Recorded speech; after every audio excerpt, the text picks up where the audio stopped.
Hi, my name is Mike van Telgen and I'm a student at the Eindhoven University of Technology in the Netherlands, and I'm currently graduating at the Faculty of Architecture, Building and Planning for the Master Structural Design. And in this short film I'll show you what I'm doing for my thesis, which is about tensegrity domes. And a tensegrity dome is a structure which is comprised of elements in tension, here in blue, and in compression, here in red. The system is pre-tensioned so that it will be stable. There are a few tensegrity domes around the world which are built with this system. For instance, in Korea. This is the gymnastics dome, which was built for the Korean Olympics in the 1980s. And another example is the Georgia Dome in the United States. This is in Atlanta, and this was incidentally also built for the Olympics. This dome is actually a special case, since it has a non-circular based shape, and in a future film, perhaps part 2, I'll devote more attention to this special case. But for now, let's look at this tensegrity dome. We can identify a number of different component types, and these are the top cables, the diagonals, the struts, the tension rings, and the compression ring. And together these components assure the stability of the dome. However, it's quite possible to make variations in the geometry of the dome. So let's take a look at this red section over here.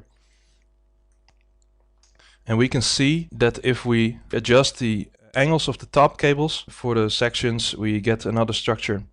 And we can also increase the strut lengths or adjust the span lengths between the struts, or increase the total span altogether. We can also add and remove top cables at will, so many configurations are possible when altering any of these parameters. For this type of dome, I was wondering what configuration is actually the best, and this is not really an easy question, since the best depends on many things. But is the best design a tensegrity dome which has low axial forces in its components, or is it the one which displaces the least in the downwards direction under a certain load? So I decided for my thesis that the best configuration would be one that has the smallest axial compression in the compression ring. And as all structural engineers know, that compression forces lead to buckling problems, especially with long bar lengths.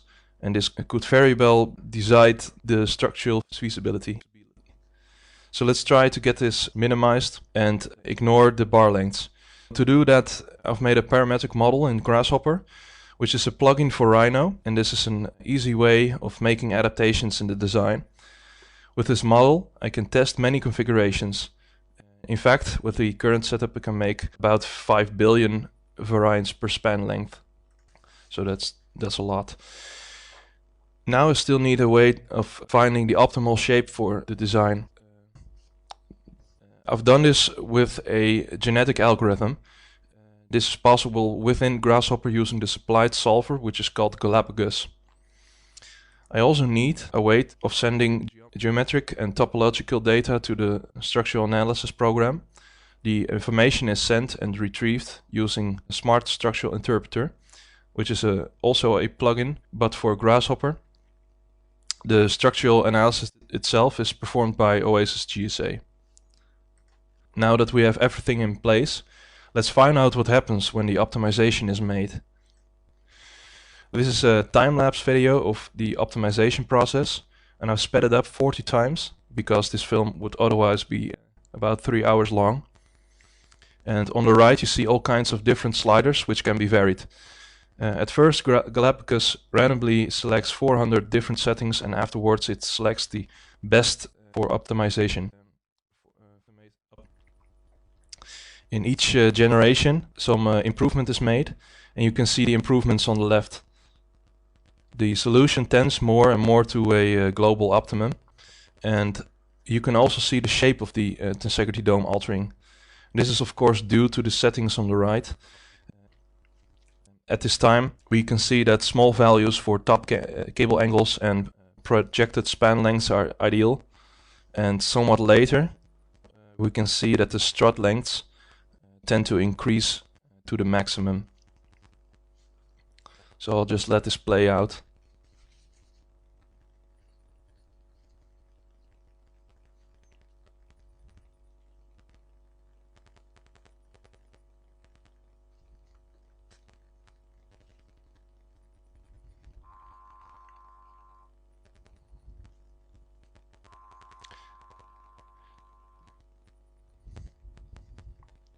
On the bottom right you can see the minutes tick away.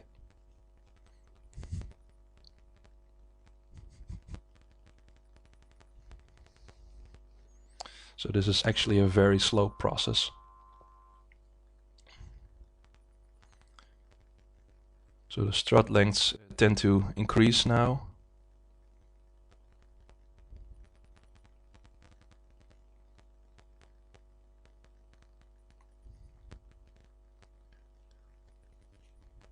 Now we're just 15 generations away from the final answer.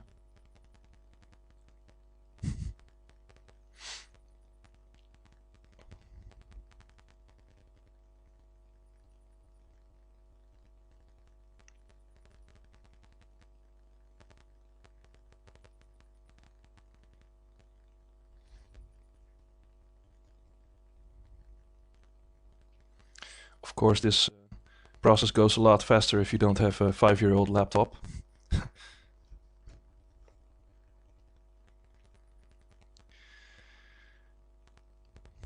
Okay, so we're nearing the end now, and we can see that the lengths of the struts usually are about 11 or 12 meters long, and this is the final result. So Galapagos has actually found the optimal configuration for the setup. The result itself is actually not that surprising to a structural engineer in this case. However, any type of limitation can be set in this model. For example, the maximum height of the structure or the minimum number of nodes which must be in the system. And these choices depend on the decisions of the designer, who is free to set those limitations in the parametric model. So in a few months, I hope to upload part 2 of this film, which will explain why I'm investigating this behavior and what the final results are. In the meantime, I'm very open to suggestions and questions regarding this subject, and you can send me an email at this address. If you are interested in the subject, please visit any of the links below for more information regarding the different subjects treated in this film. Thanks for watching.